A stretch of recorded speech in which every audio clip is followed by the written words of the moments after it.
L'on surnomme la flotte moustique. Qu'est-ce que c'est, Noémie? Comme un moustique face à un humain, pas le plus fort mais tenace. En mer, cette nuée devient le cauchemar des grandes marines, des centaines, parfois des milliers de petites vedettes rapides, légères, discrètes, capables de filer jusqu'à 185 km/h, moins de 10 tonnes, trop petites pour les radars, trop rapides pour être interceptées par les missiles et pourtant elles frappent. Missiles, roquettes, mitrailleuses, de véritables plateformes d'attaque miniatures, elles sont partout, dissimulées le long des côtes iraniennes, dans des criques, sous des abris rocheux ou fondus parmi de simples bateaux de pêche. Alors leur stratégie, c'est l'attaque en essaim. En moins de 5 minutes, un navire peut se retrouver complètement encerclé et ses défenses saturées, guidées par des drones, des radars, parfois même des satellites. Ça commence par le déploiement, l'encerclement, des dizaines de vedettes qui convergent, frappent en groupe et saturent les défenses, puis disparaissent avant même que la riposte ne s'organise.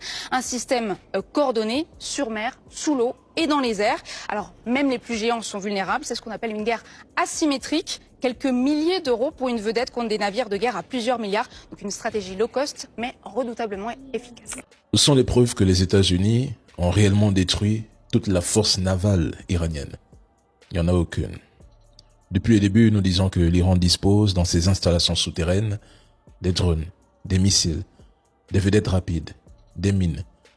Tout l'arsenal nécessaire pour soutenir une guerre sur la durée.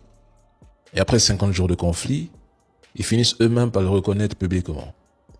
Le CENTCOM met en scène la destruction de bateaux vides ou abandonnés, de drones iraniens possiblement hors service, des hangars désertés, des vieux avions stationnés, puis diffuse des vidéos pour faire croire que tout a été anéanti en Iran. Mais l'Iran possède encore plusieurs navires de patrouille équipés de missiles de torpilles, ainsi que des centaines de vedettes rapides armées. Comment peut-on parler d'une marine iranienne anéantie alors qu'elle dispose toujours de ses capacités? Et surtout, les sous-marins iraniens restent intacts, aucun n'a été neutralisé et leur position demeure inconnue.